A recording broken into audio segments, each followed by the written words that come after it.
This is the village of Putnam's Landing, located some 50 miles north of New York City on Long Island Sound. Rich in history and tradition, Putnam's Landing was founded in 1628 by one Samuel Putnam. There is very little to be said about Samuel Putnam, as the day he landed, he was scalped. It was the last really interesting thing that happened in Putnam's Landing for more than 300 years. This is the crack commuting train, the 529 from Grand Central. Makes its run in an hour and 10 minutes. These are the happy commuters. In the last 5 years, these contented country dwellers have made 1,250 round trips. That means they have each wasted a total of 2,920 and 2/3 man-hours aboard this train. Hey, scotch and soda! Scotch and soda! Hey! Hey, pass one of those back here, will you? Make it a double, it's getting late.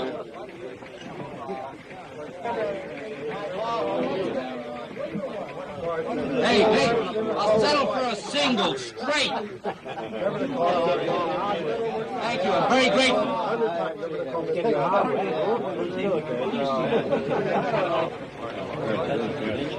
It took me all this time to get my first drink. You sure can use it. Putnam's Landing! Putnam's Landing! Don't forget your parcels.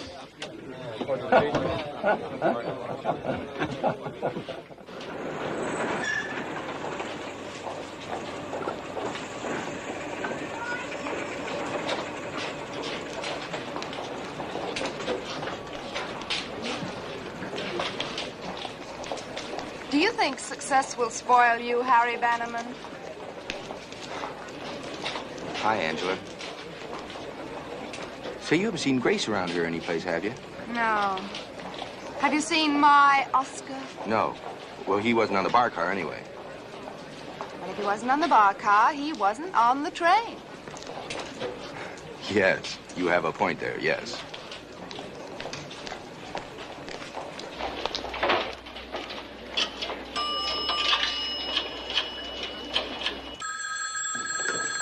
Hello?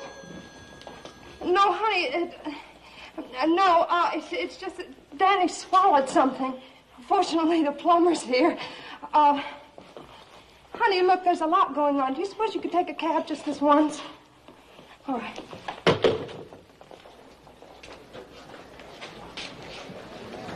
Everything all right? No, Grace got tied up. She wants me to take a cab. Oh, that's all right. I'll drop you.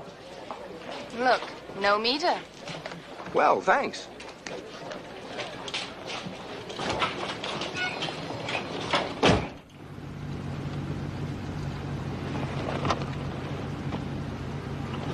Oh, I'm sorry. Can I make an observation? Yes. What is that devastating perfume you have on? Pink boudoir. Well, yum. Well, now, may I make an observation? Go right ahead. That is sweeter than anything my husband has said to me since we've been married. I'll remember it as I sit alone tonight, getting loaded. Gee, I wonder why Grace couldn't meet me. Probably something got clogged. Oh, think positively. The trouble with you is you should have had a couple more drinks on the train. I didn't have a drop. Why? Well, it's a long story with an unhappy ending. Oscar always has a couple of drinks on the train. To brace himself so he can face me, I guess. Oh, I don't know about that. But I have a couple of doubles, because the way I look at it is that he is twice as hard to face as I am.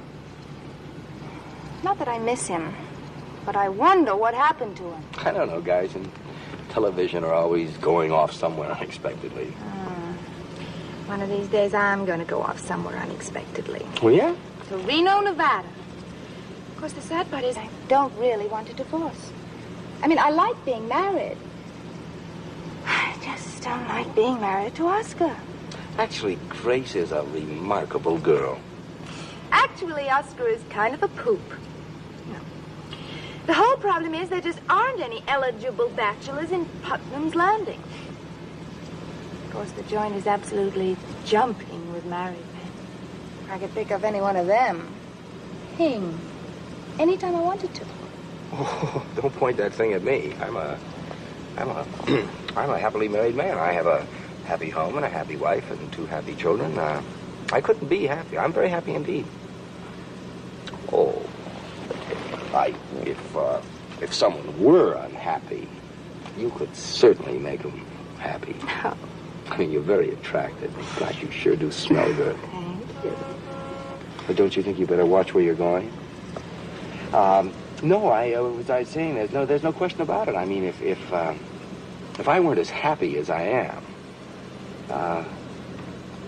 I mean, there wouldn't be any question about it. You could make me. You know what I mean? Oh, I didn't mean anything. Angela, really, I didn't mean. I wish you had. Are we waiting for a red light or something? No. Here's your happy home. Oh, yes, so it is. Well, gee, thanks for the lift and for the laughs, Angela. So long, Happy. Oh, funny girl.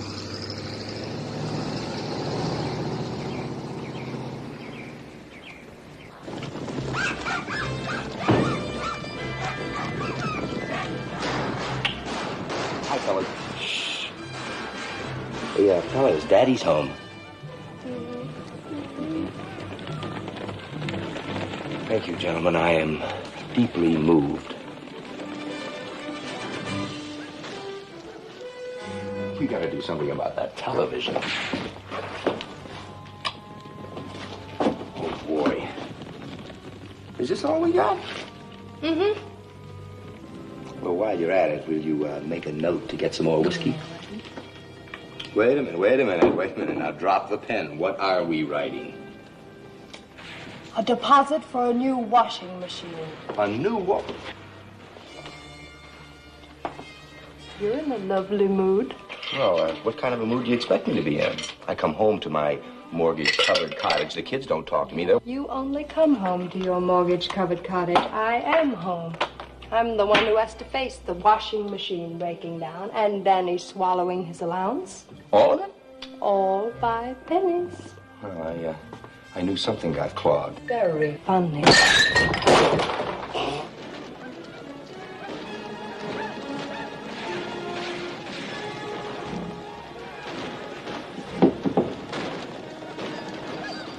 Man, why did you do that to your daddy? Now, just for that, you turn off that television set, and you take your brother and you go upstairs and you look at your radio. How do you look at a radio? Don't correct your father. You heard what your mother said. Now! That's right. Yell at the children. The alcohol speaking. What? Where? I haven't had any alcohol. I don't know why you do it. You can't face us when you come home. You can't face me or your beautiful children or your lovely home. I can't face you. Honey, half the time you're not here to face. Now, people are beginning to think that the babysitter's my wife. And what have you been doing to make them think that? What? Honey, don't change the subject. Now, where were you on Monday when I came home? Monday was den mothering in the woods with a pack of other people's mistakes, and I had cold scraps from Sunday. Then on Tuesday was the meeting for the committee for the preservation of... Unknown landmarks. Yeah, thank you. Unknown landmarks. And I sat shivering with a frozen TV dinner. Hey, listen. I get the chills every time I think of dinner at home. So now you think it's wrong for me to take an interest in my community, No, an interest is fine. Honey, this town has got more committees than the United Nations. You seem to be on every one of them. We had more home life before we were married, Grace Oglethorpe. And now you're attacking me for doing my civic duty. No, civic duty is fine, up to a point. But you've gone beyond that point. Honey, you're not a conscientious citizen anymore. You're a conscientious sucker. Thank you very much. We had a fella in the office, had a wife just like you. Committees. You know what he did? He went out and he found himself a little home life away from home. She was a rare beauty, too. Where did you see her? He showed me her picture. All right. All right, Harry Benham. That's what you want. You go out and you find yourself some little floozy and you see if... Honey. We...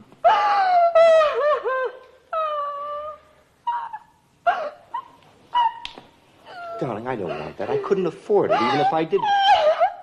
Darling, I want you. I love you. And I love you, too. So why are we fighting? Because when I come home, I'd like... I don't know. Harry, how would you like to go away for a couple of days? With me, alone? Oh, no, honey, I mean both of us. Honey, you mean that? Of course I mean it. Oh, now you're talking. Now you're really talking. See, I'll get that babysitter in. I'll get Sid Harris to take over at the office for me. I got a great idea. What? We'll go to New York. We'll get us a suite at the St. Regis Hotel. Oh, that's a divine idea. Can we have breakfast in bed? Ooh, can we have breakfast in bed? And lunch in bed. And dinner in bed. Maybe even a mid-morning snack in bed. Hey, look, if we leave right now... Honey, we can't leave now. Why not? Because there's a town meeting. Oh, so what? Skip it. Well, darling, I would love to, but Betty O'Shea's garbage plant comes up for a vote, and I swore to her we'd be there. Well, can't we send proxies? I mean, that's only garbage. Oh, honey, I'm on her committee. She needs my moral support. Well, I need your support, too, honey, moral and otherwise. Well, how about tomorrow? I don't know if I can restrain myself until tomorrow. Well, you just have to make the effort. Okay. Honey, I can't make it tomorrow either. Why not? I called a meeting of my pageant committee. Is it that time of the year again already? Now, Harry, you know what my pageant means to the town. Well, what would they do on the 4th of July without it? They might enjoy themselves.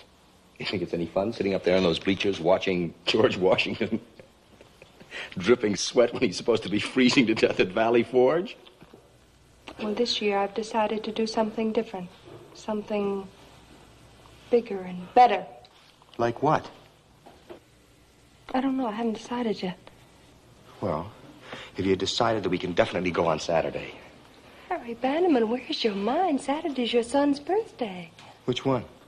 Harry Bannerman. Well, I got a right to know. Well, it's Danny's. What about Sunday? I love Sunday in New York. Well, Sunday's the birthday party. I thought you said the birthday was on Saturday. Well, the birthday's Saturday, but you see, Dickie, Sutphen, and Billy and I have a dancing lesson on Saturday, so we decided to switch the birthday party on Sunday. Well, for $64,000, why can't you make it Monday? Well, we can. We can? If you want to take Peter with us. Honey, now, I love our firstborn as though he were human. But why do we have to take that little monster with us on our second honeymoon? Because Monday's the day you take Peter in to get his white plate fitted. Oh, yeah, his bike. Just one last damaging question. Since you knew all along that we were never going to be able to make it, why did you tantalize me by bringing it up in the first place? Oh, it's not all my fault. I love you. And I love you, too. From afar. And someday when Dickie Sutphen and Billy Nye have learned to dance, and they found a new driver for the Bloodmobile, and they haven't formed that committee that you'll have to form the Woman's Auxiliary of, and medical science has found a cure for these mentally retarded do-gooders.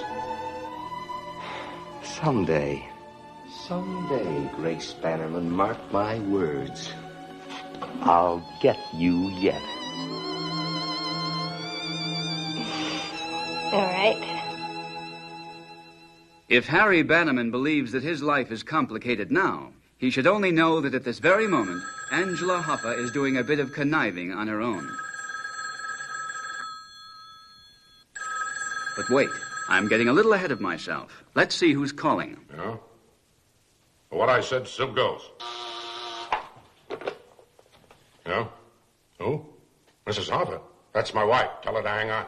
I'm sorry, he's on another line. He's on another line. Well, all right, I'll wait. I've got nothing else to do but stand here and shiver and drip. Oh? Oh, all right, put her on. Angela, what do you want? What do I want? Oh, I don't know. Love, power, immortality. What's the matter with you? Are you loaded? Now, what is it you want? I'm busy. I hate to remind you that you called me. But while you're on, I was just wondering, in my naive, girlish way, why you weren't on the 529. How should I know why I wasn't on the 529? Oh, here it is in black and white. I'm flying to Hollywood tonight. Didn't they tell you? Of course I gotta go. How do I know why? I'm going. Let's keep it gay, Oscar. And let's close with a laugh. And here's the biggest laugh of the evening. I'll miss you. Angela, I don't get it.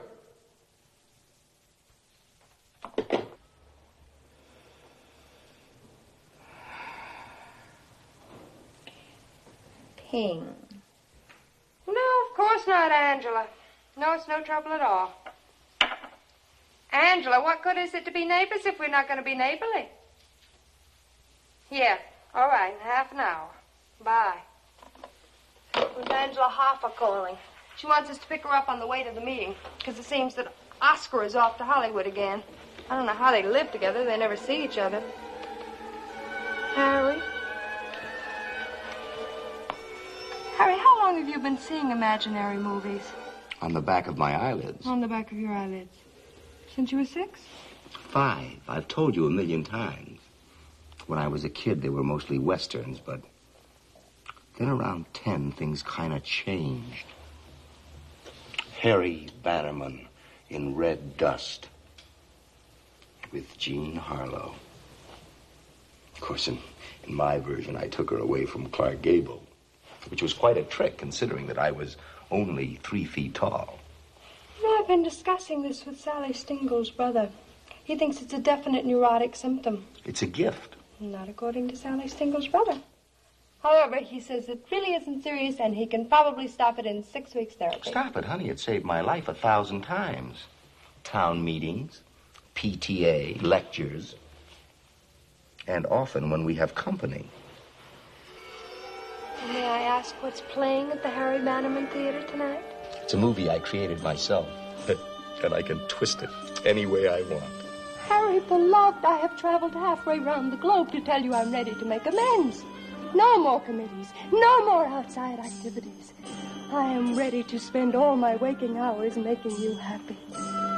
You are my life, my love, my all, and I'm ready to prove it. Darling, what more can I say after I say I'm ready?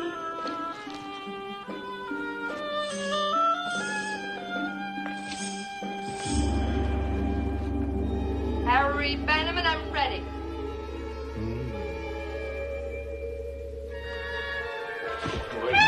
Grace, let's stay home. Grace, I love you. I love you too, but you're messing me up. Well? Honey, we gotta go to the meeting. Can I stay here? No.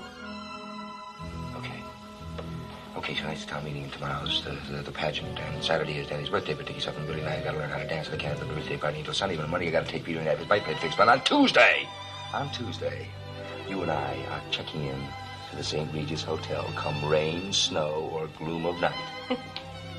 Well, now we may get there a little late for breakfast in bed. We'll get there in time for lunch. In bed. Is that a date? Yes. Next Tuesday at the St. Regis, no matter what? All right, you great big lovable overgrown boy. You have a date at the St. Regis next Tuesday, no matter what. Let me up. We gotta go. Come on. Let's go in and take a peek at the kids, huh?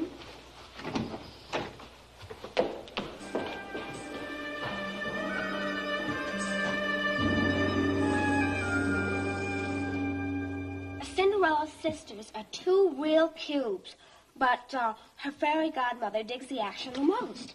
Oh, you want to go to the ball, she asks? Crazy, Dad, Cinderella says, and wham, bam, alakazam, that no-talent pumpkin suddenly turns into a 4-passenger T-bird, and off they go to have themselves a ball. Dig it? The most. least our kids are learning a foreign language. Oh, you just don't dig it. You're getting old. I am, huh? Just wait until Tuesday. Before going on, I should like to pause briefly to examine some of the broader aspects of garbage disposal. We must face the fact that garbage disposal-wise, new vistas, new dimensions, new horizons are daily being opened unto us. Even a superficial glance at the facts reveals that there are not one, but 3 basic methods of garbage disposal.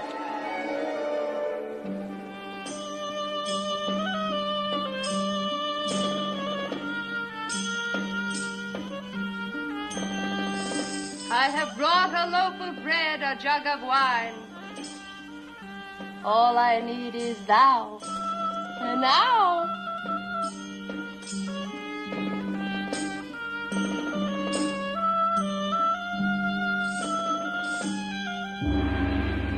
We must stand together. And I am very pleased to report that if we stand together, we can acquire the perfect location for this plant. The old Yarborough property on Shore Road. Wait a minute! I own the old Yarborough property, and you're not going to get it for a garbage plant. Mr. Crummett, may I? Now, let's save some words, Mr. Moderator. You're going to ask me why not, and I'm going to tell you I've sold it. And you're going to ask me who bought it, and I'm going to tell you who. The United States Army. What? Oh, why is the Army moving into a peaceful little village like this? What about our daughters? Our daughters have been gently reared. What'll happen to these pure, innocent girls when the town is filled with soldiers? Mr. Crummett, I knew you were going to get back to me. Now, you're going to ask me, what does the Army want with that property? And I'm going to tell you, word for word, verbatim, exactly what they told me. Nothing. Top secret.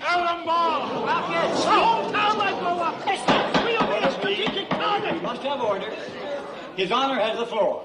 Fellow citizens, as your mayor, I can safely say that our town faces the greatest crisis since Samuel Putnam was scalped. Are we going to sit by and be calmly blasted into kingdom come? No! Let's forget all this silly talk about garbage and get on to the important problem we've got ahead of us. We've got to keep this top secret out of Putnam's Landing.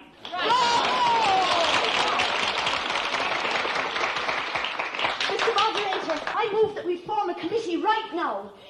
The Women's Safety Committee for the Protection of Putnam's Landing. And as chairman of that committee, I would like to nominate the most public-spirited citizen it has ever been my honor to know, Mrs. Harry Bannerman.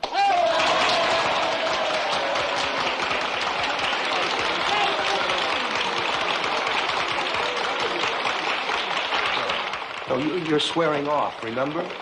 But they need me.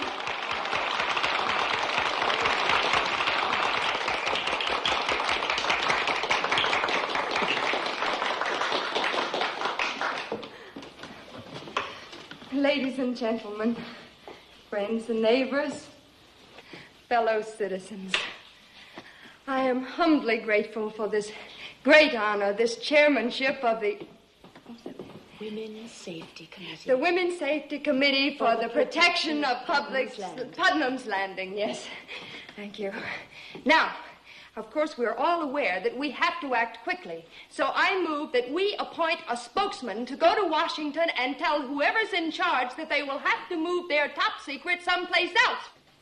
Who has the public relations experience, the strength, and the courage to put the Pentagon in its place and convince them that we mean to fight this whatever it is, no matter what the consequences? For this vital mission, I appoint none other than my husband, Harry Bannerman. I second. A motion has been made and seconded to appoint Mr. Bannerman spokesman. All those in favor? Aye! Opposed? Nay. Motion is carried. Mr. Bannerman, how soon can you be ready to go to Washington? Oh, he can be ready to go on Monday. Can't you, Harry? Feed his bite plate. Forgot about that. Oh, then you can go next Tuesday. No, next Tuesday is definitely out of the question. Why? Well, I'll tell you why. My wife and I are... Harry, please. You'll be glad to go, Mr. Moderator. Good. Well, that's it.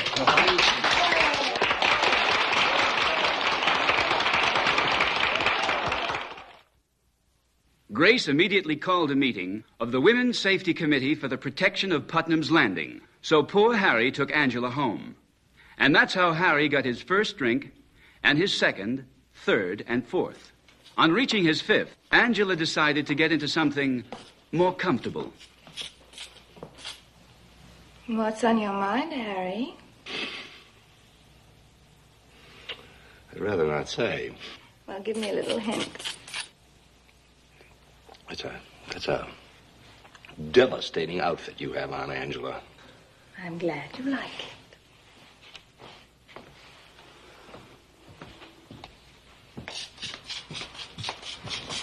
Grace used to have a devastating outfit. Yeah, when we were first married, she had this pink peignoir. That's a transparent bathrobe, only pink. She must have looked like a living doll. Yes, she did, and we were very happy then. I guess most people are at first. Well, what happened? Well, she spilled cod liver oil on it. Yeah, one night, right in the middle of everything, she suddenly remembered that she hadn't given Peter his cod liver oil. Oh, well, that's a shame. I guess a pink peignoir loses its magic when it has cod liver oil all over it. Yeah, the cleaners tried, but it was never the same. She finally gave it to the janitor's wife and never got another one. I don't know what to say, Harry. And, of course, that made me look kind of silly. Oh, why? Well, you see, I had this black dressing gown that I sort of slipped into when Grace slipped in and out of her pink peignoir. With the pink peignoir gone, why, suddenly the black dressing gown didn't mean very much. She finally gave that to the janitor. Well, I mean, it must have worked because within a year they had twins. I had no idea, Harry. You've led a very tragic life. Oh, I'm not complaining. It's just that sometimes I get this kind of helpless...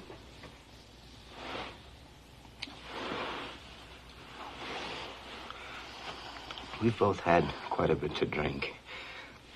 Angela, I think I better go home now. Grace told you to take me home and not wait up for her. And the meeting may go on for hours and hours, so why hurry home? I don't know. When you get right down to it, I don't know.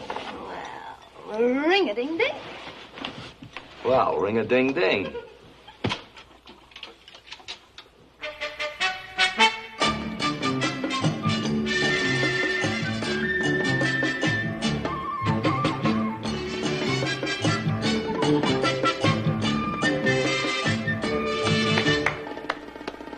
I think I could be very funny if I could just think of something to say. Well, how about shall we dance? How about that? Shall we? May I take off my jacket? Cha-cha-cha. Choo-choo-choo. 1, 2, 3. 1, 2, 1, 2, 3. 1, 2, 1, 2, 3. 1, 2, 1, 2, 3. 1, 2, 1, 2, 3. 1, 2, cha-cha-cha. 1, 2, cha-cha-cha. 1, 2.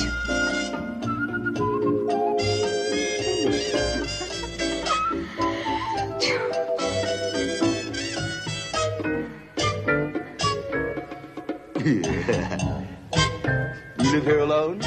No, I have a roommate. Oh. But he's away in Hollywood tonight. My roommate's away, too. Isn't that a coincidence? Yes, it is. I wonder if coincidences have a meaning.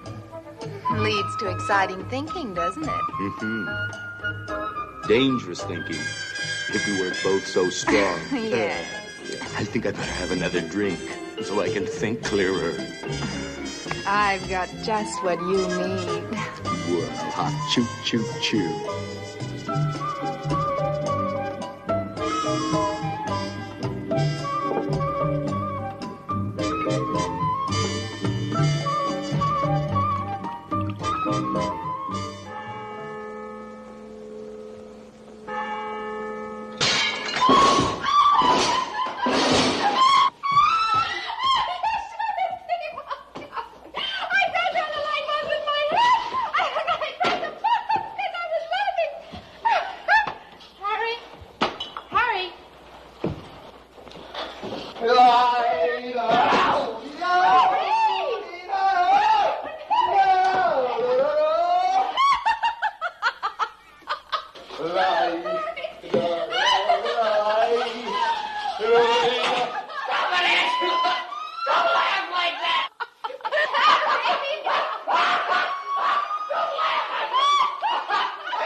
Harry.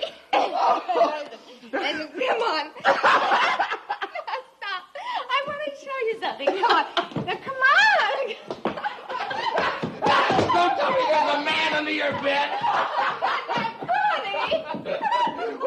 Now, wait, what am I going to see when I get there? Just me.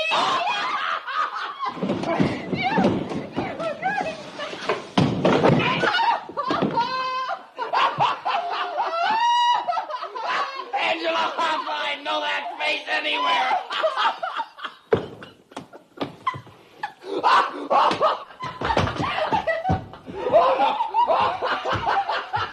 No, Angela, I gotta go home before I collapse. And if I collapse, you'll have to send for the doctor. And there'll be a scandal in Putnam's Landing.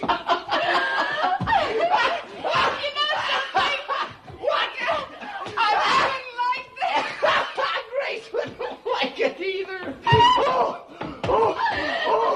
I'll never have another night like this again until the day I die. Well, cha-cha.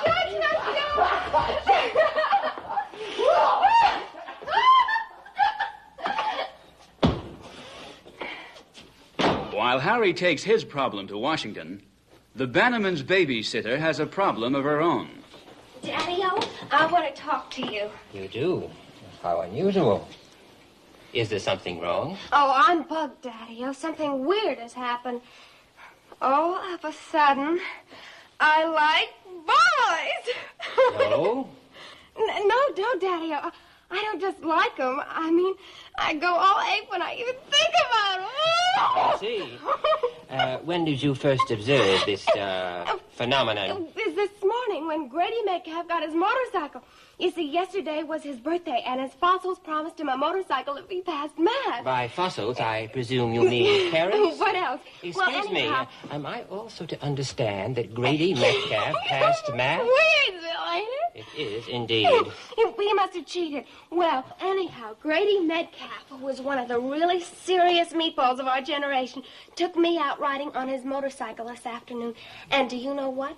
All of a sudden, he didn't seem like such a serious meatball at all. Weirdsville. You're getting sharp. But that's not the worst of it. All of a sudden, all the boys seem good to me. That is, I take it, in the nature of a mating call? Oh, it's Grady! Stop. Oh, I just hear that silly horn and I go all ape. Daddy, oh, why do I feel this way? Comfort, child. If the good Lord in his wisdom had not seen fit to take your mother, perhaps she could answer you. All I can say is that no matter how bewildering it all seems, it is all quite natural, and soon everything will be in order again. Oh, crazy, but what do I do in the meantime? In the meantime, you've got 300 years of Puritan blood in your veins. Listen to it. Okay. Night, Daddy-o. Good night, Comfort. Tell me something, Hay. What do you got against kissing? I don't know. I just don't like it. Well, how do you know you don't like it, Hay? Did you ever try? No. Oh, look, don't be a cube. I mean, there's nothing to it. You just got to remember to close your eyes and breathe through your nose. Close your eyes and breathe through your nose.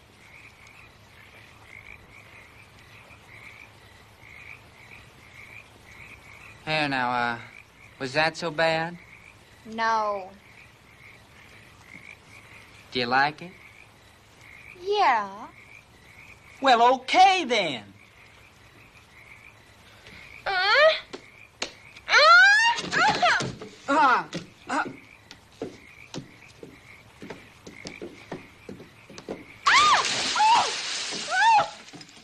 Oh, what'd you want to go and do that for? I thought you liked kissing.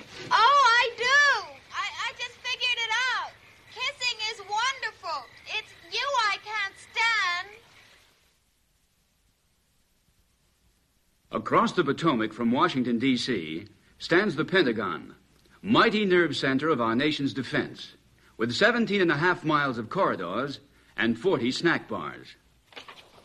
Do you realize that this is your first assignment since the Army got rid of its mules?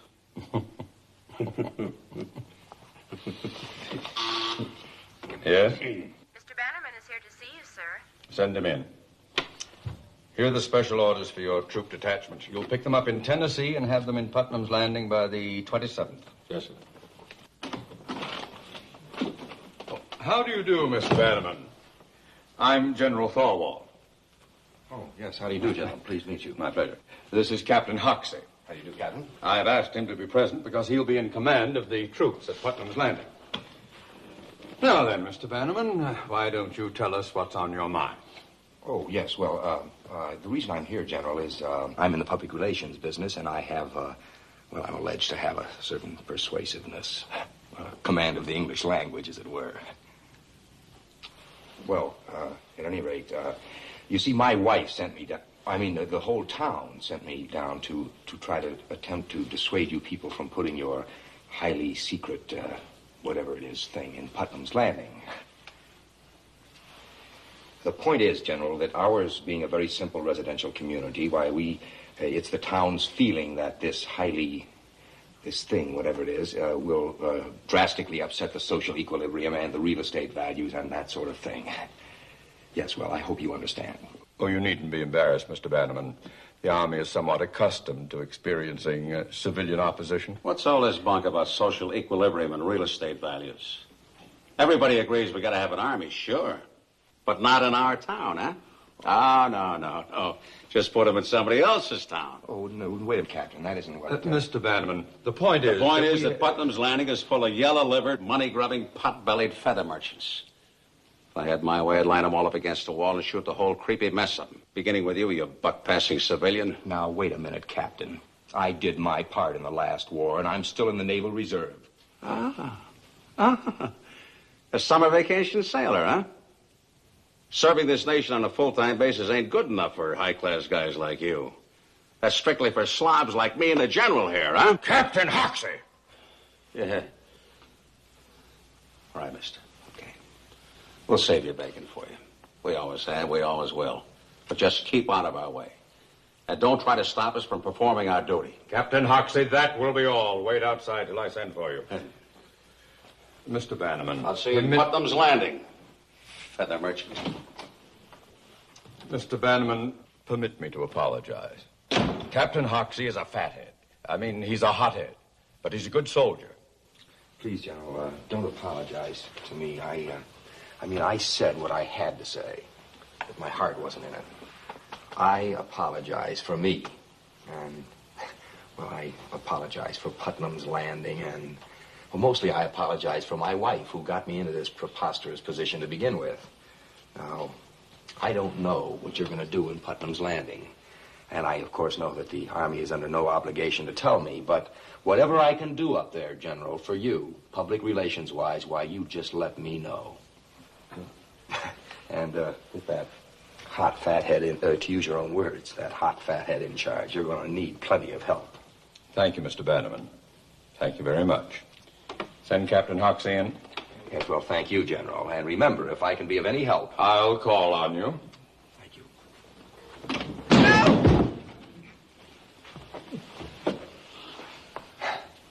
Well, good day.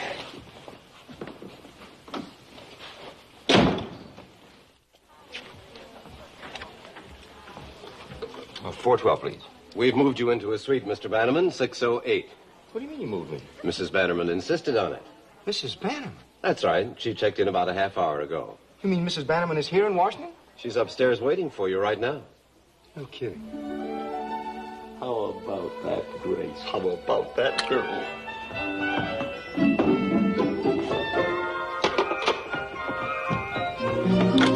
Hello? Give me room service, please. Hello? This is Mr. Bannerman speaking. Would you please send a tray of caviar and a bottle of champagne to Suite 608? Yes. Well, just to make it lots and lots of caviar, service for two and immediately. Well, I don't care, just so long as it's French and it's large. Make it a magnum.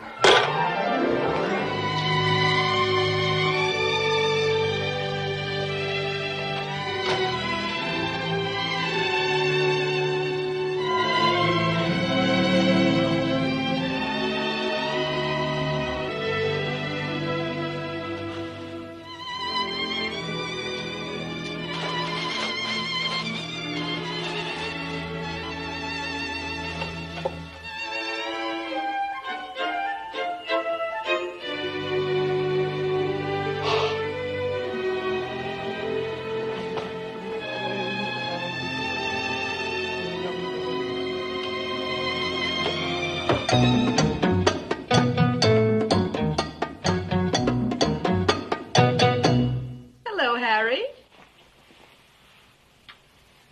Where's Grace? On Putnam's Landing, I imagine. Doing something noble and civic-minded. Harry, I'm not going to bite you.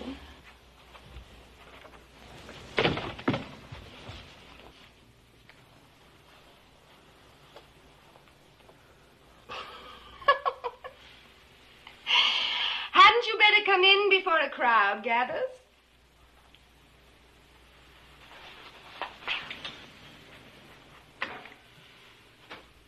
He said, did ask that Mrs. Bannerman had checked in. Well, I suppose I could have registered as Mrs. Hoffer, but I was afraid eyebrows might have been raised. You know how provincial they are in Washington. What are you doing here anyway? Lobbying. Oh.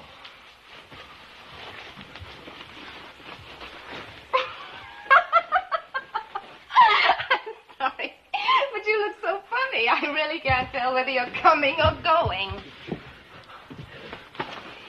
Well, anyway, here we are. Mr. and Mrs. Harry Bannerman. I like the way that sounds. Yeah, I know. So does Grace. Darling, you seem absolutely miserable. I am.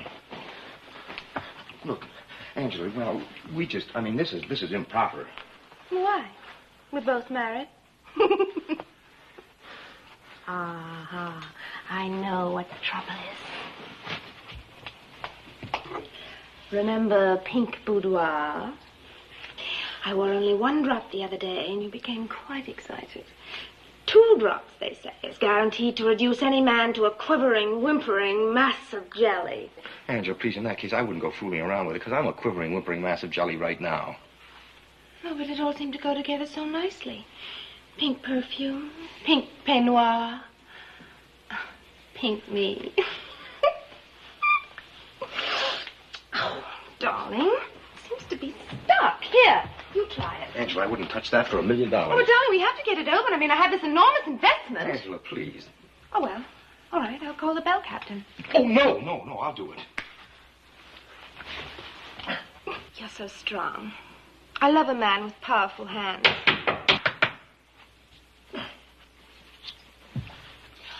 Oh, darling, are you all right? Ooh. Smell the coat. Just smell it. I'll have to burn it or something. I mean, that's the only suit I brought.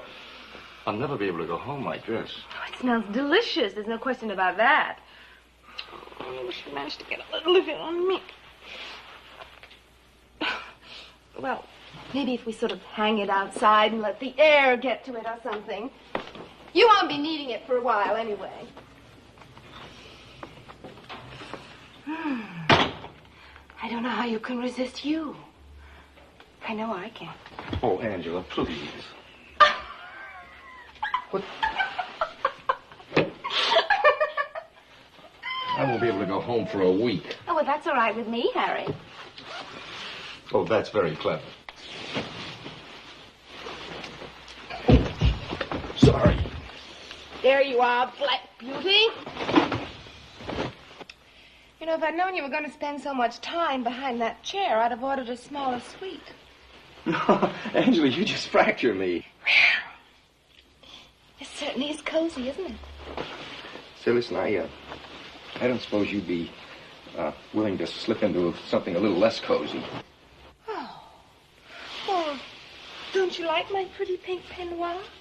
I bought it especially for you. No, it's not that. It's just that Grace used to have a pink kind of... Darling, I understand perfectly. I'm sure that it will be a lot better like this. And that's worse. Well, Harry, what else do you suggest? Oh, Angela, now take this and go. Okay. Fine, I'm going. And don't come back till you're dressed for the street. All right, calm down. I'm going. Don't worry, Harry. I'll think of something.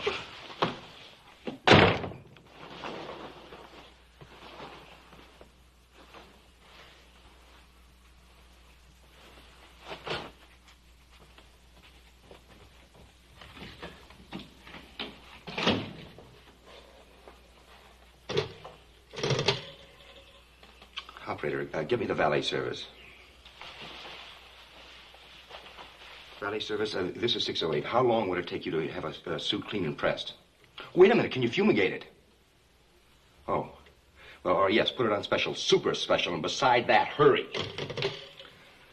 Operator, would you please call room service and have them cancel that order for champagne and caviar? Never mind, it's here.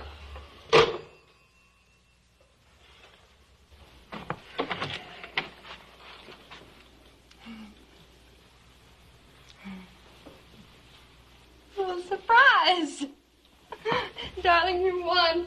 I said to myself when you left this morning, now this is the day I promised Harry we would start our second honeymoon. And there he is all by himself. Now this is cruelty, not only to him, but to me. So here I am, feeling all lovable and cuddly inside and ready to make up for everything. I'm gonna go down and get a haircut. Honey, like that? Besides, to use your own words, I don't think I can restrain myself.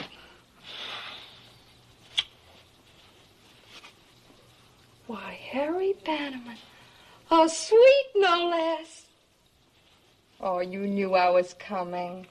Yes, you did, too. Well, honey, don't stare at me like that. I'm not a ghost. I'm for real. And I'm here to prove it, too. You see? I travel light.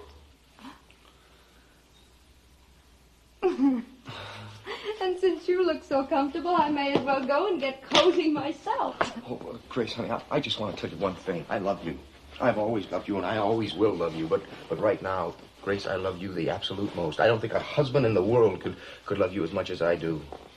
Now, would you believe that? Oh, darling, of course I believe you. And may I say something? What? I'm convinced. Now, as Cleopatra once said, who takes the shower first, Mark?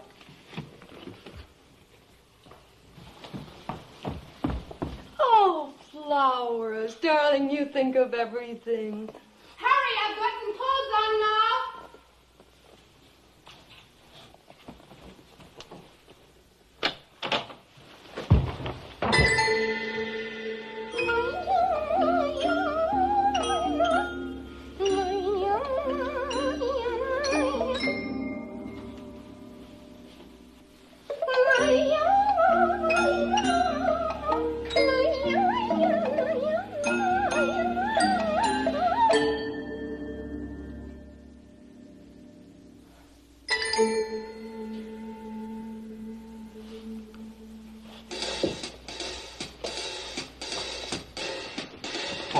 Grace, now, you said you'd believe me. I had nothing to do with it. It was a complete surprise. Your coffee and champagne, sir. You're right, Harry. It was a complete surprise.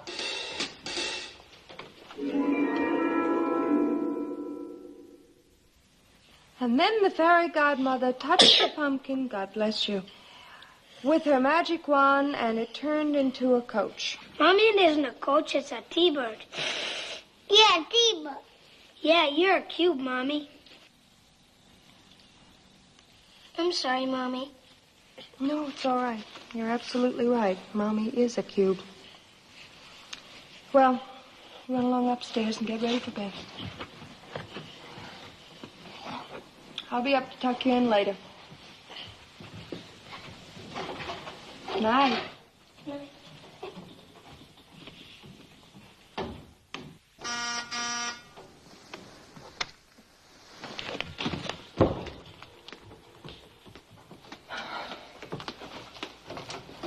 Grace, before you slam the door. Harry, come in. I'm very glad you came. You are? Oh, Grace, that's big of you. Yes, this way you can take your bags with you. I won't have to send them. Grace, now, wait a minute. There's a very, very simple logical explanation to all of this. I'm absolutely sure. Yes, I know, but it's not what you think. Now, see, I tried to get away from her. I really you did. Couldn't. No, I couldn't. Oh, Angela had a gun. No, it wasn't that She either. had an ether gun. Honey, I didn't have any pants. I mean, I wasn't dressed... Grace, please, now, you're making this very difficult. What did you expect, the gold watch? Harry, I have thought this all over, and it is very clear to me now. I just don't want to be married to you anymore. Now, Grace, now that's ridiculous. Now, what are you saying? I love you. I can't believe that, Harry. And if I can't believe that, then I just can't be your wife anymore. You see how simple that is? Hi, Daddy. Hiya, Say Danny. goodbye to Daddy, Oh, boys. He's going away on business. For how long this time? Oh, for quite a while. How long is quite a while? I think you'll have to ask your mother. Now, come on, say goodnight to Daddy and run along upstairs to bed. Goodbye, kids. I'll miss you. Come on. Hey, come on now. Do what your mommy Good says. night.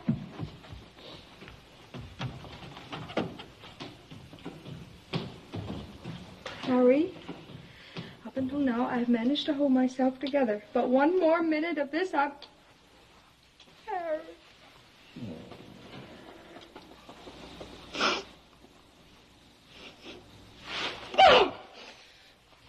What did I do? Ow! Ow! Ow! What did I do, Grace? Harry Bannerman, you stink!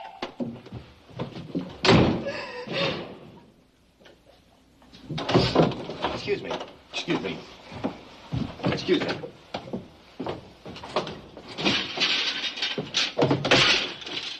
Gotta have some form of recreation.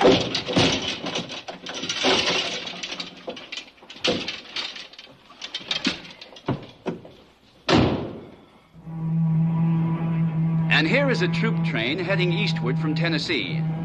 Just a small cog in the big wheel that is destined to churn Putnam's Landing into chaos. Men, as you were. Exactly 10 minutes, we reach our rendezvous point with the motor convoy. We'll proceed directly to our base, bypassing Putnam's Landing. Now, you've all been fully briefed. You know exactly nothing. That's the way it's going to be. Aren't going to be any guessing games about this top-secret project you've been assigned to. All your mail will be censored. All taverns are off limits to enlisted men. I'll tell you about further restrictions as they occur to me.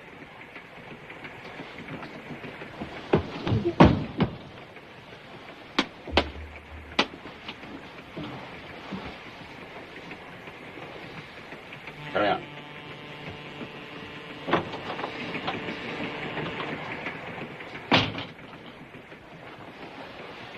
This is the first time I ever been top secret. What's more important is what are we going to do for Boojum in a jerkwater town like Putnam's Landing? Brother, we're dead. Stone cold dead. I mean, small town Boojum's tough enough, but Boojum in a small New England town? Gentlemen, it's hopeless. I don't know. Oh, no, friend. Let me tell you about Hicktown. Now, I've been in New York, New Orleans, St. Louis, Chicago, and Hollywood. And I tell you the mortal truth. You'll find more Boojum per square inch in Hicktowns than you will find in any big city in this here green earth. Now, but just remember one thing. That when we get there, when we start looking over that boo, they're going to be looking us over, too. The most important thing of all is look sharp. That's half the secret. Now, I'll tell you the other half. Act miserable. I don't get it. Look sharp and act miserable? Son, there ain't nothing attracts Boo more than a miserable man. Yeah, but how do we convince him we're miserable? Now, that's the easiest thing in the world. Right. Tell the Boo how lonesome you are for the Boo you left back home. Tell the new Boo about the old Boo? Well, sure. Yep. But what if he ain't got an old Boo back home? Well, then, lie. But lie from here. Lie from the heart. Man, you are really an inspiration to us all.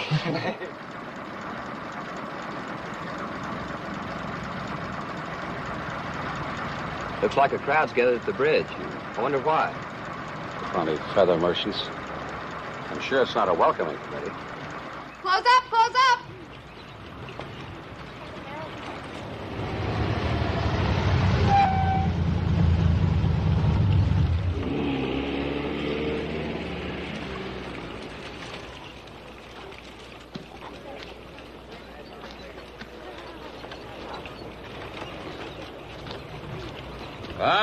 All right, let's clear this road. Clear this road, everybody. I said clear this road. Never. Never? What's going on here? We have asked you to move your top secret elsewhere. You have refused. Now, we refuse to accept your refusal. Lady, I got my orders, and I am crossing that bridge. So get these women and kids out of my way now. Clear out, everybody. Never. What? Never! Oh.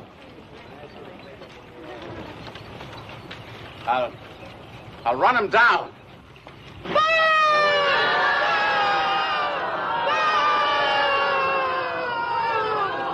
Captain Hoxie, why don't we just take another road? There must be another way to get to the base. My orders read, proceed north on Route 27 to the base. This is Route 27, and this is the way we're going to proceed. Keep up the fight, girls. Let's keep up with this spirit. We're bound to win. Come on, close in the ranks. We'll wait them out. They got to take those kids home sooner or later. That's it, driver. We'll wait them out. That's mighty pretty looking boojum over there. Don't see any reason for us to stand here. I suggest that we advance to reconnoiter.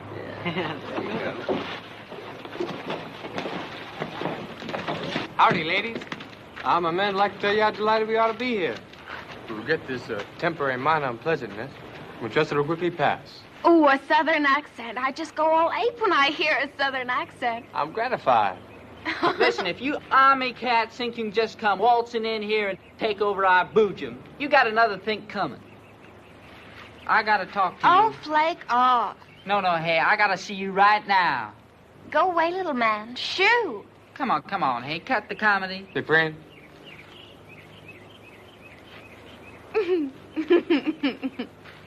I don't believe the young lady wishes to accompany you. What's it to you, army?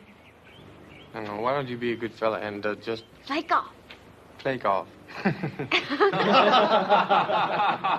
Yeah? Yeah. Now, why don't you take off before I gotta make little bumps all over your head?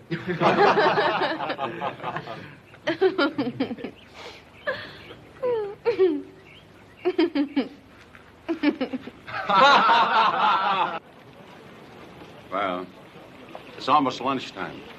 They got to take those kids home and feed them. Getting away, ladies! Come and get it! There you are.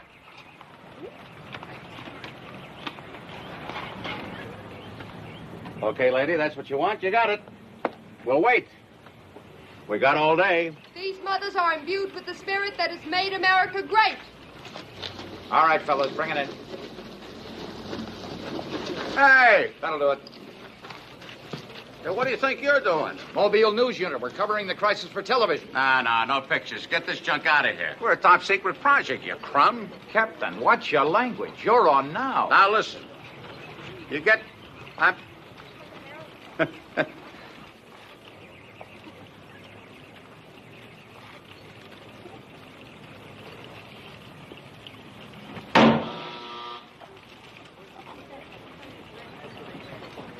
Yes. Mr. Bannerman to see you, sir. Send him in. Well, sir, I flew down here the minute my office located me. I understand there's something urgent you want me to do. Yes, you can adjust that left-hand knob. What? The left one, the vertical hole. General, I'm not a repairman. If you please, fix it. I wonder if you'd be kind enough to explain your position to our viewers at home. Gladly. Fellow citizens of America. Situation normal for Captain Hawks. Here in Putnam's Landing, we have built a beautiful, peaceful The little community. women and children And now are offering suddenly, stubborn God resistance has to it. us to establish something so horrible that they're even afraid to tell us what it is. We are protesting with the only means available to us. Orderly, legal picketing. Legal, my eye. Oh, I might add, this is Captain Hawks' first appearance on television. Watch the feathers fly. Here is their lovable, gentle leader. Notice the intelligent face. It gives one the impression that he uses his head only to keep his ears apart. Hey, that's very funny what she just said. That witch is the big troublemaker. I'd like to put a bomb under her. I beg your pardon? I said I'd like to put a bomb under her. She should be home pushing a broom. Better still, the witch should be riding it. She's my wife. Well, she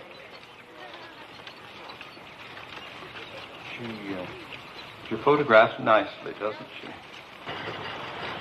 Tell Sergeant Jackson to load up and get ready to roll. We're moving out.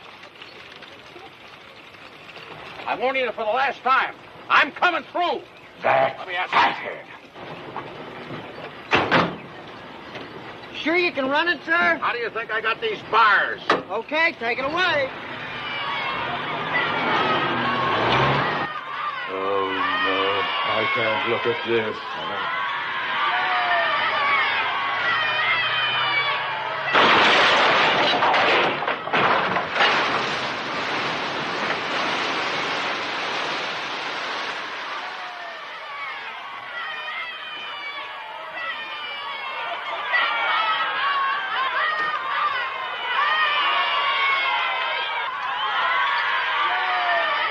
Where is he now? He's in about 4 feet of water, sir. Maybe 5. I knew it. I knew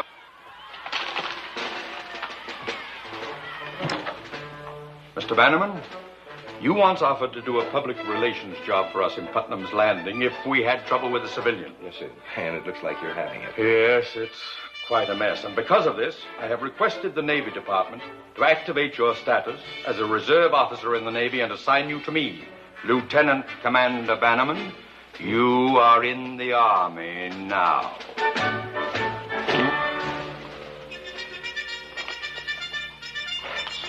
Yes, sir.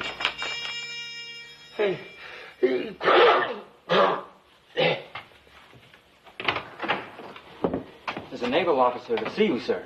A naval law? Well, that's all I need. All right, set it. Set it. Now. Oh, no. What are you doing here? I believe I outrank you, Hoxie.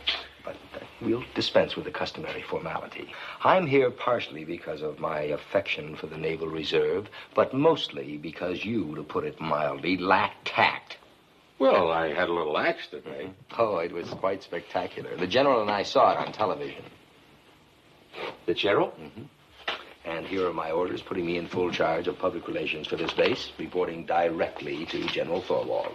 You mean after 17 years in the Army, expects me to work with a civilian Navy officer? Not with, Hoxie. For.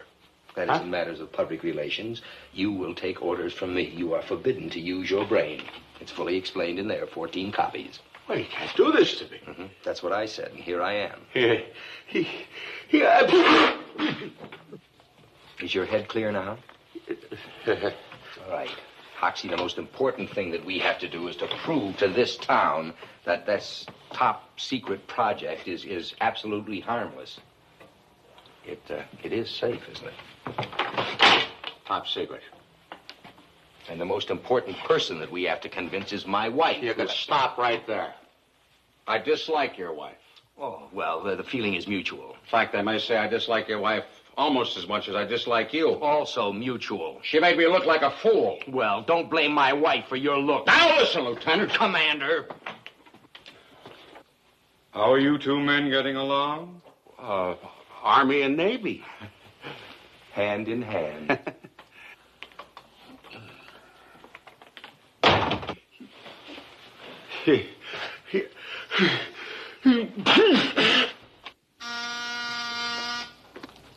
Who is it? Who is it?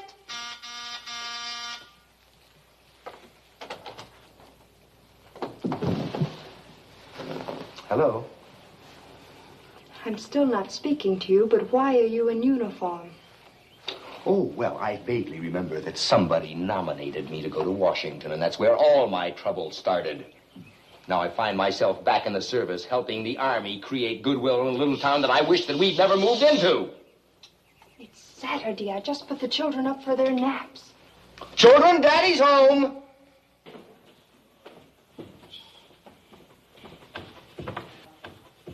Hi, Daddy! Hi, Daddy! Are you a soldier? Yeah. Let's go and play in your room, huh? Huh? Fine. Forward march!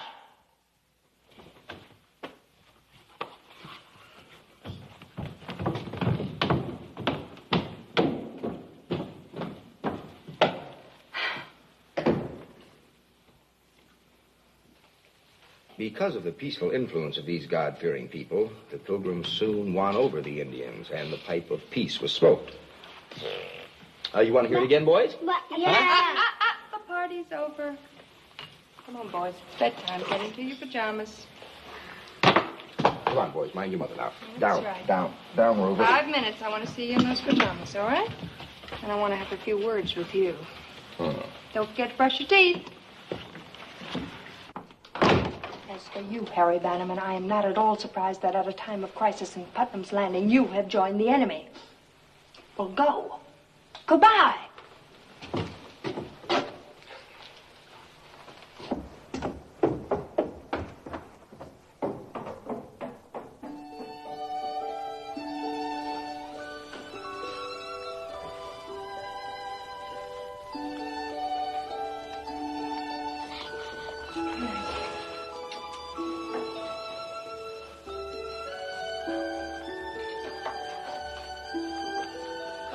Good night, dear.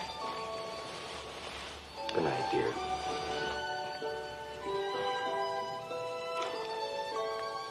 Well, you set everybody in pajamas. And I brushed my teeth, too.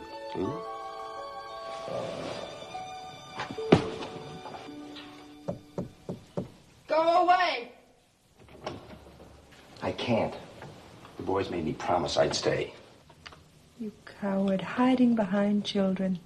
I hope you spend a miserable night in the guest room. I have been miserable in the guest room. Grace, I've been thinking about a lot of things, among other things, but one thing I've been thinking about most in particular, and I think now, darling, is the time to discuss that important thing. Get up and get out. All right, let's discuss the other thing. Grace, you don't realize what a spot I'm in. Yes, I do. With me, you're dead. Yes, I know that, but I'm talking about General Thorwald. Look, I flew in with General Thorwald this afternoon, and he made quite a point about telling me how important my job is. Better luck away from home. Thank you. Honey, look, if I goof on this job... If I goof on this job, General Thorwald says he has another job waiting for me. In Alaska. Well, suppose I get shipped up to Alaska. Wear heavier underwear. Well, just laugh this off. If I do get shipped to Alaska, that means I have to give up my business. And, well, on my Navy pay, I can't possibly keep up the payments on the house. And, let's see. Oh, yes, they'll probably repossess the car.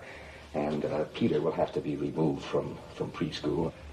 There will be enough for bare essentials, I suppose. I mean, plain, wholesome food.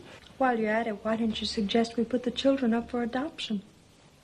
Okay, all right, maybe I was laying it on a little thick, but let me tell you something, Mrs. Bannerman. Now, this is serious, and you can help. Maybe we can turn one of your many vices into a virtue. Just what do you mean by that? Your pageant, honey. Maybe the darn thing will bail me out. See, the way I see, if you can just use some of the soldiers in it, you know, along with the local talent, it's sort of a gesture of goodwill. Of course, it's only a little acorn, but, Why don't you and your acorn grow up? All you have to do is prove to the people of Putnam's Landing that whatever that is out there is safe. Now, can you do that? How can I, honey? I don't know what it is. You're not only unfaithful, you're stupid. I wonder who that is. It's probably Angela Hopper Crockton wondering if you can come out to play. Who is it? Military courier from Washington, D.C. with a special message for Mrs. Grace Bannerman. Just a minute. Did you hear that? Harry, can they do anything to me? Oh, well, I don't know, honey. You have been fighting the Army. I mean, if they tell me to go to Washington, do I have to go? Of course. That'd be funny if you had to appear in front of a committee that you didn't form.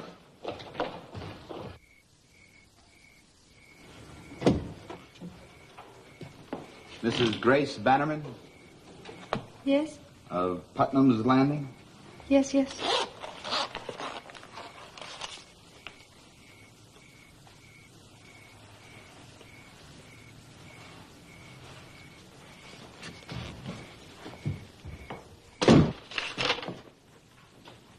It's for me, all right. It's from the Secretary of the Army. Oh, he's very important, honey. He's close to the top. But he's appealing to me. He calls me the leading force in the opposition. He calls upon me to help give the installation a chance to establish itself peaceably in the community. In so doing, Mrs. Bannerman, you not only will be ending a major internal crisis, but will establish yourself as one of the truly great and unselfish patriots in our nation's proud history. Isn't that a slight overstatement? Well, Grace, now, we don't know how vital this thing out there is to the Army. Yeah, well, what can I do about it? I'm on the other side. Well, we can solve a lot of our problems if we'll just put our heads together. Yeah, just like our we heads. used to, honey, up in the bedroom. No, like we're going to, right down here. You heard me. Same thing goes for Ollie. Finish our drinks and get out of here, huh? Aye, let's go, brother. Oh, please, Captain. What are you trying to do? Empty my joint? You shouldn't have called them all feather merchants. That goes for you, too. Hey, where were you during the last unpleasantness? I keep telling you, I was all over Korea. Well, don't change the subject. Look at you now. Yeah? Well, how come you got no higher than the captain? Well, I've been reclassified 3 times. Yeah? Well, once more ought to do it.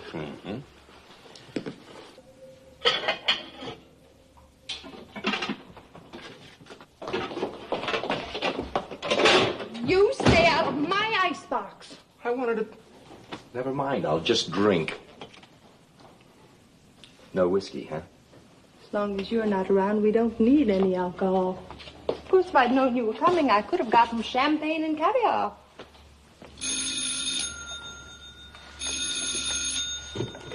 Hello? Hello? Hello?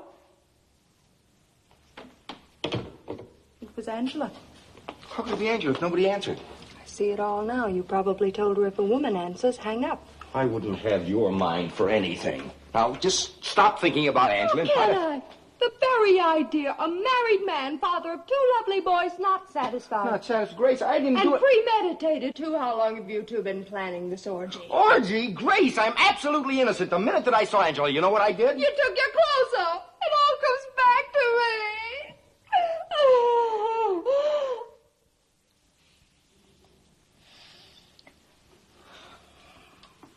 I forgot we're finished.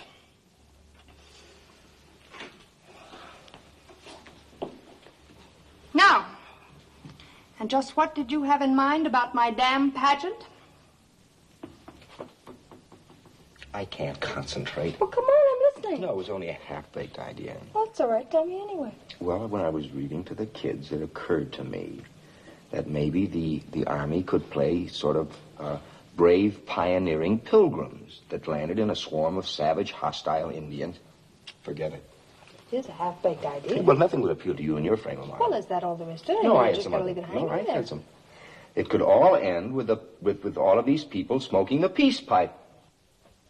Well, it's better than last summer's George Washington freezing to death at Valley Forge. Perspiring? Huh. Good night. Well, you've done it. I beg your pardon, but is there any reason why you shouldn't talk to me? No. As a matter of fact, you could do me a very large favor. Well, things are picking up here in Putnam's Landing. Would you call this number? Mm-hmm. Oh, now, please. And whom shall I ask for? Harry Bannerman. Mm-hmm.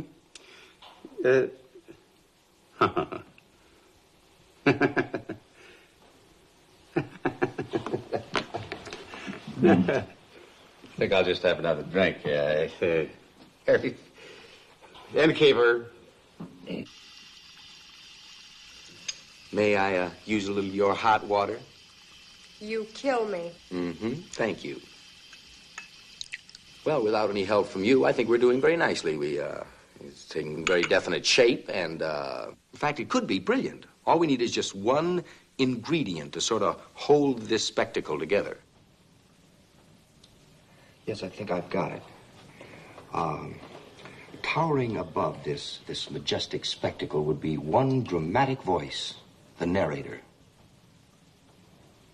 Of course, I really don't know who's available for the part. We'd have to get a vibrant personality with a fine voice, beautiful, a captivating figure, simply clad. Angela Hopper in a bedspread. Yeah. Actually, Captain Hoxie, I think you've misjudged Harry Bannerman. He has a very understanding and kind and sympathetic heart. Look, if you just call him and tell him the truth, tell him that you accidentally drove your Jeep into the statue of Samuel Putnam, that you're here in the bar loaded, that you want him to come over and drive you back to the base. I wouldn't ask a civilian in uniform for anything. Well, then, will you just call this number and ask for Harry Bannerman, and I'll take it from there. For me. All right. For you.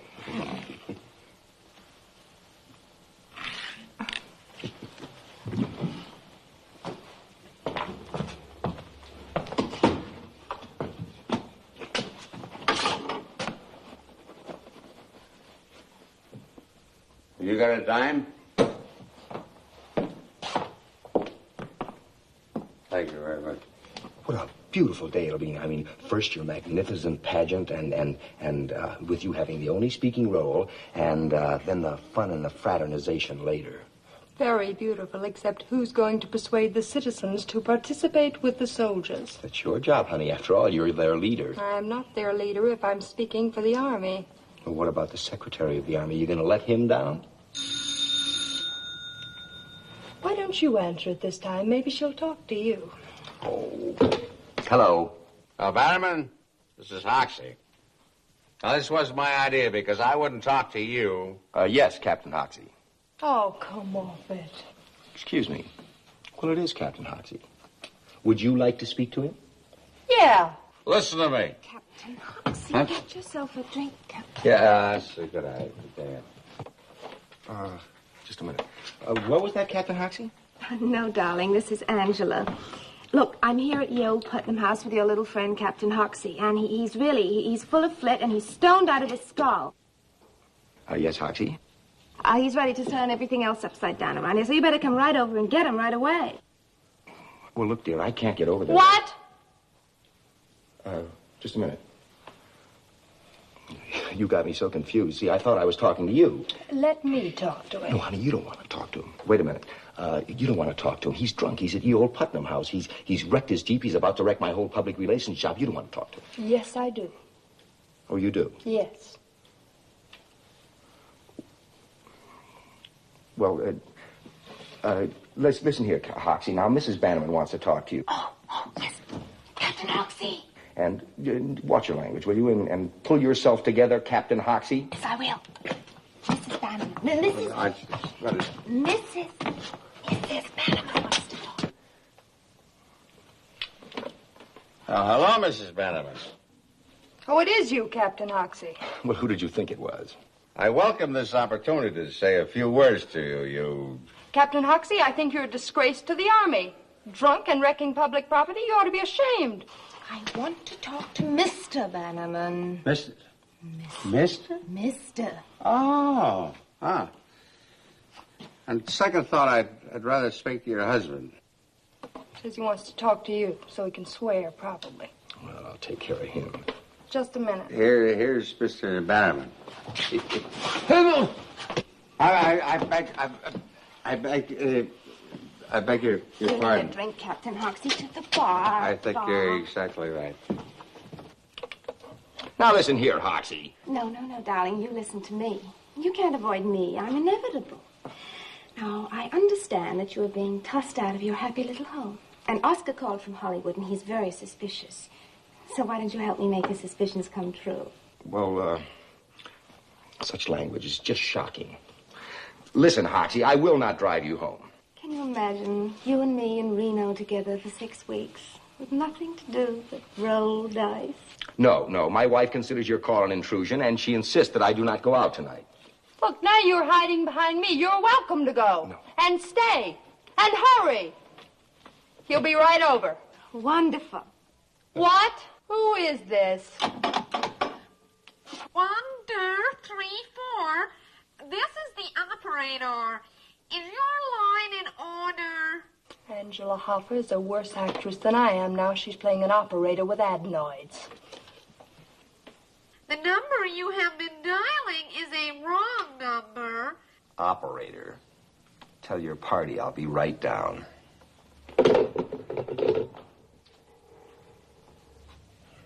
Did sound like Angela, didn't it? Well, all right, it was Angela, but it was also Hoxie, and he's drunk and he's on a rampage. Well, I couldn't get in any deeper than I am now, so I'm going. Hi, Harry. See what I mean? Come on, Hoxie, come on. Come on, Hoxie. Come on. Shut up. What, sir? Harry, what's your hurry? Have a little drinky. No. He'll have one, 3 brands. No! Come on. Angela, please give me a hand. Help me get him out of the car. I gotta get him back to the base. Come on, Hoxie. Only if I can go along. All right. All right. What? Come on, Hoxie. Wait a minute. Who's gonna pay his tab? Here. Don't bother about the change. He'll be back. Angela, please. Come on. We'll be back. Uh-oh. Here.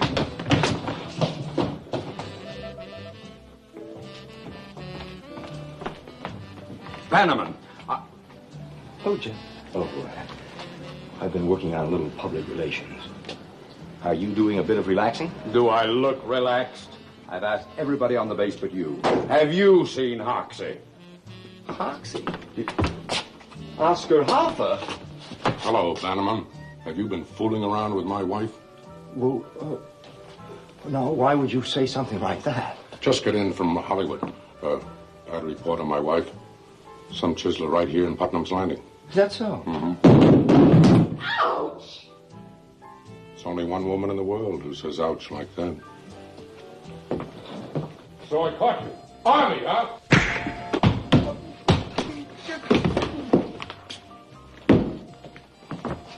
I'm sorry. Oscar, I never knew you cared. Mm-hmm.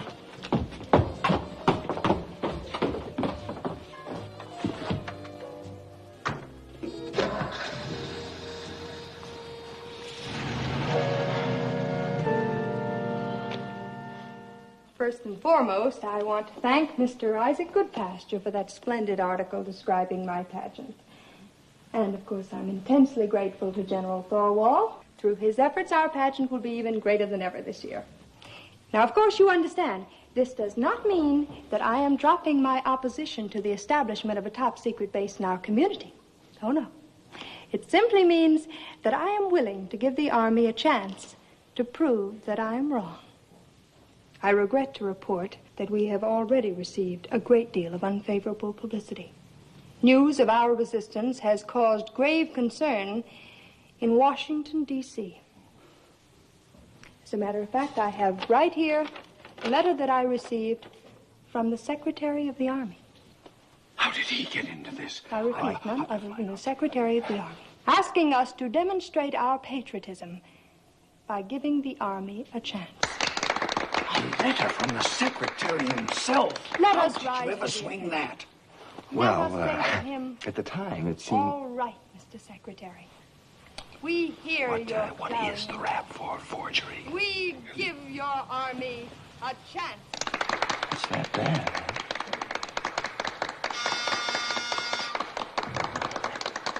Excuse me. Good evening, Mr. Bannerman.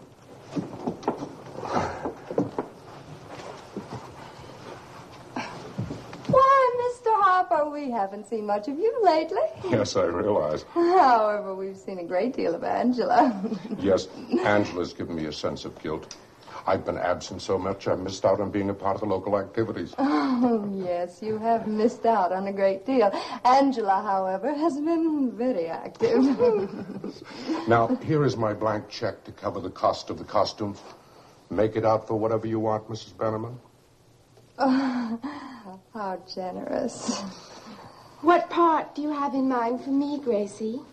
Oh, I'll give it a lot of thought, doll. I'll try to come up with something that'll bring out the real you. Oh, I see you have company. We won't keep you anymore. Good night, Harry. Good night, Gracie. Good night.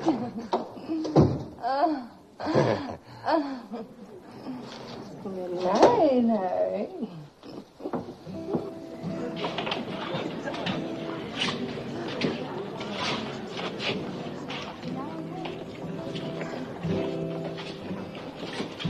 You know, I think it's about time. What's the hardware? This? Oh, this is Opie's sharpshooting medal. He pinned me last night, didn't he? That's right. And he is just about to sing a song that he wrote especially for me. That's right, too. Now, look, why don't you and I Well, step why outside? don't you just run along and write a song?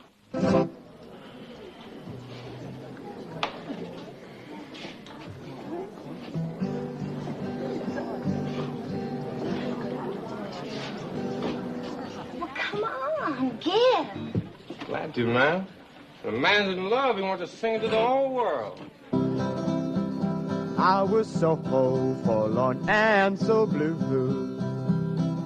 missing the kissing I knew.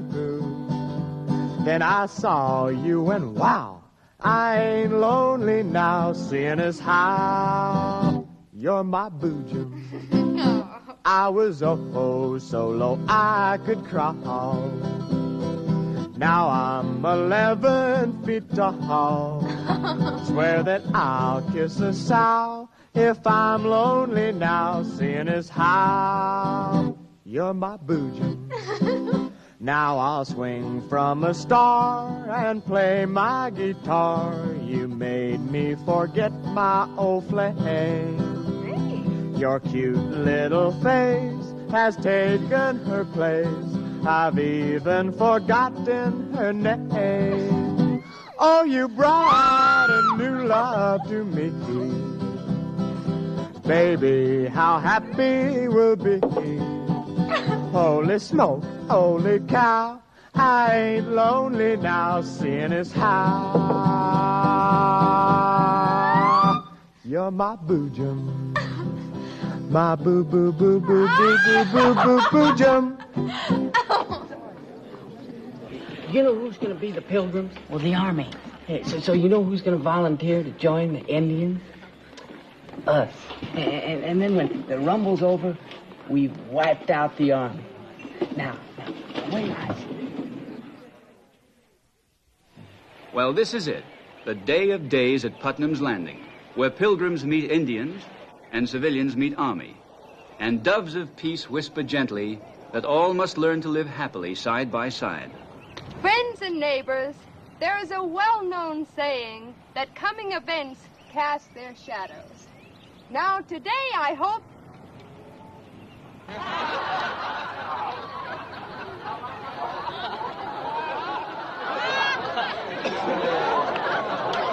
Well, so much for that. I will now take you back many, many years to the time when our eastern seacoast was occupied by hostile Indians. On this day in the early 1600s, the Indians are celebrating a happy event, the betrothal of beautiful Princess Pocahontas, the daughter of Chief Powhatan, to the handsome young brave White Wing.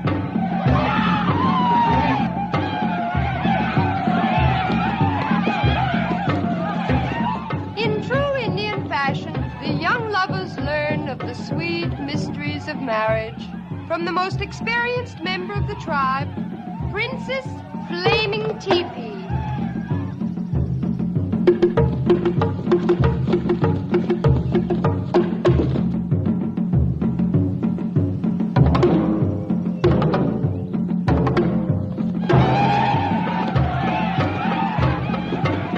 Legend has it that Princess Flaming Teepee has broken up many a wigwam.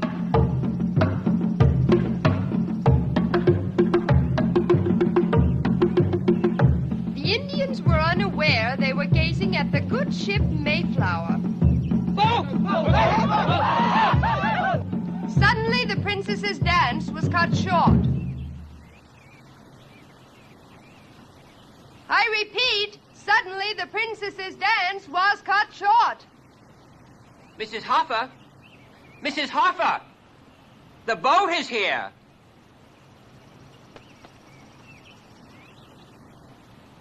Thorwald to Bannerman, you're on. Get the lead out of your Pilgrim. Bannerman to Thorwald, Wilco and out, sir. Captain Hoxie, you will proceed to shore. All right, snap to it, you guys. Let's get this clam bake over with.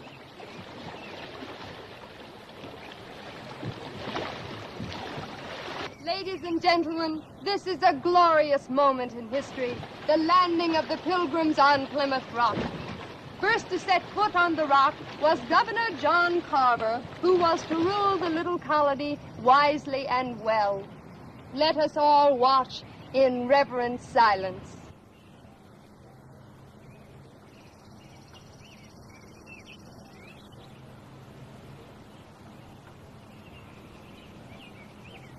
Here's a Plymouth Rock greased. What else, man? Boat! Boat!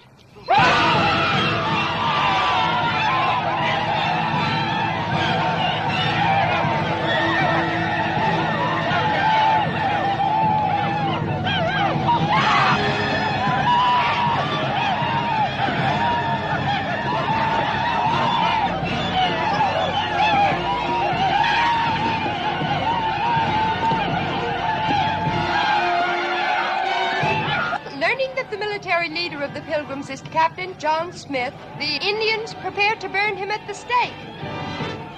But at the last minute, Pocahontas intercedes to plead for the life of Captain John Smith and for the others. For those of you who do not understand Indian Sign Language, I will translate. Father, I beg of you, do not destroy this paleface until you know whether he and his people come to us as friend or foe. The rubble! Now! Now!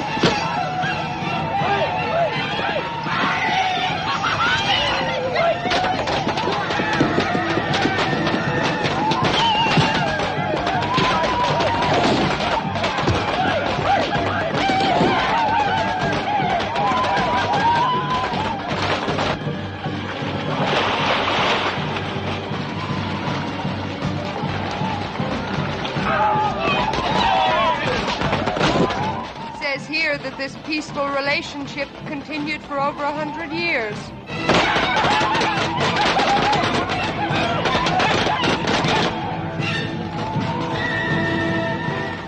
Mayflower to General Thorwald, sir, my ship seems to be changing position rapidly. Is it changing to port or to starboard?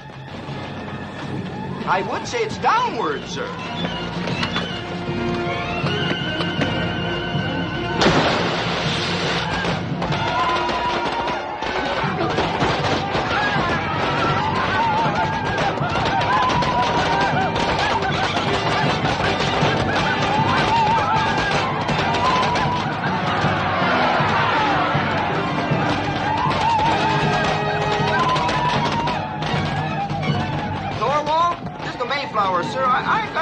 problem. Don't give up the ship. Aye, aye, sir.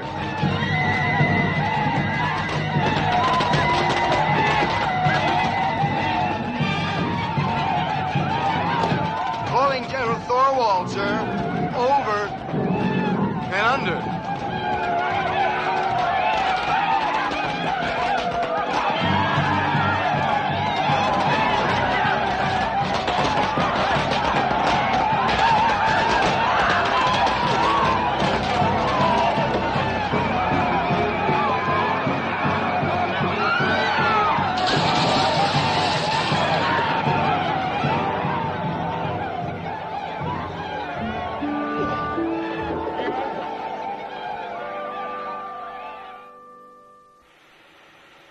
In a last desperate effort to save the day, General Thorwald decided to let the governing body of Putnam's Landing in on the big secret. Now we find Captain Hoxie in charge of a chimpanzee. He, the one on the left, plays an important role in the Army's closely guarded secret. Ah, here's the secret we are going to share. Come on, Leroy. There we are. This little fellow is going to take a journey into space and return alive. Aren't you? Yes, he agrees. Every conceivable precaution has been taken for his safe return. It's 99 and 9/10% assured. But that is why we are sending this little fellow instead of a human volunteer. Now then, we will enact for you just what will take place in the foreseeable future. Up to the point of takeoff, of course. Captain, would you take Leroy and put him up in the cone, please? Yes, sir. There. Leroy won't let anybody but Captain Hoxie. Put him up there. Well, lately he's begun to fight me, too. You see what I mean, sir? This may take a little time, so while we're waiting for Leroy to get housed in the cone, I'd like to show you the extreme precaution we will take at the actual launching. Follow me, gentlemen. Now, gentlemen, if all these gadgets confuse you, believe me, you are not alone. Only the big brains, the scientists, know the inner workings. In layman's language, it boils down to lever number 1, lever number 2, and the button. Now, if you'll retain that simple thought, I'll take you into control room number 2. This way, gentlemen. Through there, please.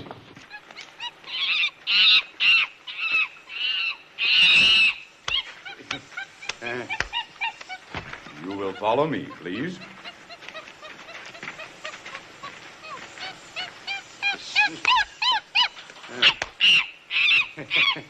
They've been together so much, I think they're getting on each other's nerves. No. Now, you remember the controls in the other room. Lever number 1, lever number 2, and the button. Now, gentlemen, this is indeed a mechanized age we're living in. For instance, excuse me. Yeah. At the base hospital, they removed Grace's wet clothes and dismissed her. As an afterthought, they gave her this outfit. You see, each step of this complicated procedure can be followed on these panels around the room here. And later you'll be able to see the activity at the actual launching site. But, gentlemen, in the final analysis, it is the human equation that really counts. Hello, operator. I was told that I would find General Thorwald in control room number 1, but he... Never mind. I just missed you at the base hospital. They told me that they had ordered you home and straight to bed. I have to apologize to General Thorwald first. Thank you. Well, forget about General Thorwald. You know, maybe you better apologize to me. Harry! This is a showdown. Well, the first thing I have to say is I love you, and I'm tired of sleeping in the guest room. And the second thing that I have to say is that I'm a man who wants his wife back, and I'm going to get her back, too, because I am right on my side, and no pig-headed woman's going to wreck my home. The rocket cannot be launched until all are agreed that conditions are perfect. At that moment, Lever number 1 here and lever number 1 in the other room are pulled. Are you going berserk? Not only that, but I am running amok. Now, watch. This is our closed-circuit color television, and I will try to describe some of the intricacies of this massive operation. Now, this on the side is the crane. We call it the gantry. Now, here you see a long shot of the crane, and there it is. There's the rocket, which is 90 feet high. Now, in a moment, the crane will be removed. Every man becomes tense as we near the end of the countdown. Although this is only a dry run, one still gets a great feeling of excitement. Then, if the men controlling lever number 2 are in accord, the same thing applies. Follow? Now, Ben, while I'm still the aggressor, we're going to get one thing straight. There was absolutely nothing going on between me and Angela Hoffa. But I mean absolutely nothing going on. Stop. I believe you. Would you like to clarify that statement? I have faith in you. Honey, do you have a fever? I mean, you're not yourself. Like this afternoon, jumping into the bay, trying to end it all because your pageant was a flop. Oh, I mean, honey, you're lovably stupid. Aren't you ashamed? I mean, did you forget that you're the mother of 2 children? No. I was thinking of their father. See, when I saw you hit the water and I didn't see you come up. I mean, you tried to... Honey, the deepest water you've ever been in is the bathtub. I mean, without water wings. And now, when all are agreed the conditions are perfect, and during the countdown procedure at X-5, 2 men must make the same momentous decision to press the identical buttons setting off the electronic triggering device. Oh, Grace Oglethorpe, home we go. And then I'm going to put you in a hot tub of water. Yeah, what else? And then I'm going to give you a big snifter of hot brandy. Yeah, what else? And so to bed. And then we'll attempt to solve my problem. Oh, what do you say to that? Now, when the triggering device is set off, the red light goes on overhead, and Leroy is on his way. Go. Nothing happens now. The red light is on.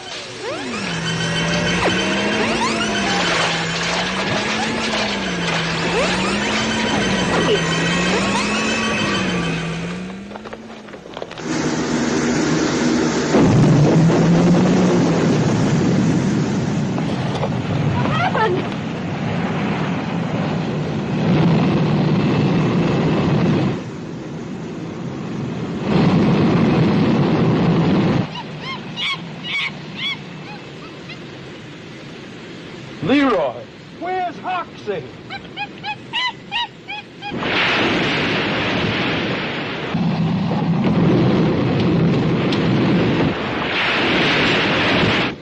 Is that Hoxie up there? Who else? Can he get out? If he had sense enough to eject himself, he'll float down.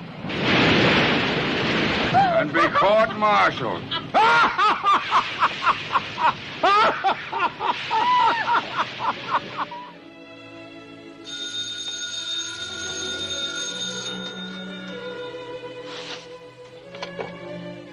Hello.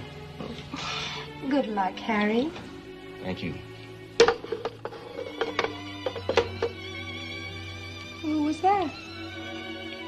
Angela Hoffa.